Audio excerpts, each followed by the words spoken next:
இன்றைக்கி கடவுள் நம்மளுக்கு கொடுத்துருக்க வசனம் ஆமோஸ் 5:18.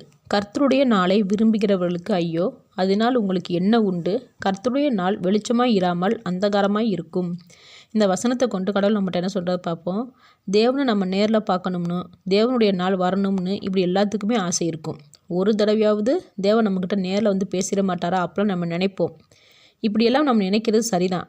ஆனால் நம்ம செய்கிற காரியங்களும் வாழ்கிற வாழ்க்கையும் நியாயமானதாக இருந்தால் தேவன் நமக்கு தரிசனமாகும் போதும் நம்மளோட நாட்கள் ஆசீர்வாதமாக இருக்கும். ஆனால் நம்ம எப்படிப்பட்டவங்களாக இருந்துட்டு தேவனை பார்க்கணும், தேவனுடைய நாள் வரணும்னு ஆசைப்படுறோம், அதை நம்ம சிந்திச்சு பார்ப்போம். நம்ம எல்லா தப்பும் பாவங்களும் செஞ்சுக்கிட்டு இருக்கும்போது தேவன் நமக்கு தரிசனமாகும்போது அதில் எந்த ஆசீர்வாதமும் இருக்காது, தண்டனை தான் இருக்கும். தேவன் எல்லாத்தையும் படைக்கும் போதும் தெரிந்து கொள்ளும் போதும் எல்லாருமே நீதிமான்களாக தான் இருக்கிறோம்.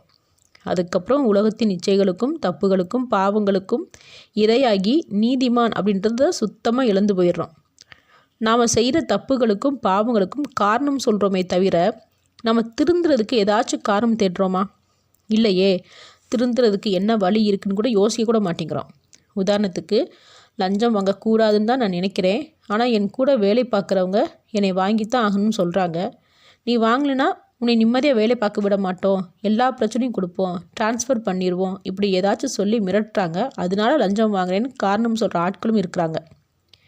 நம்ம தேவனை தரிசிக்கணும்னு ஆசைப்படும் போது இப்படிப்பட்ட வேலையை தேவையில்லைன்னு விட்டுட்டு வந்துடணும். விட்டுட்டு வந்தால் என் குடும்பம் என்னாகும்னு யோசிப்போம். தேவனுக்காக நம்ம வேலையை விடும்போது இதை விட பெரிய வேலையை தேவன் நமக்கு கொடுக்க மாட்டாரா?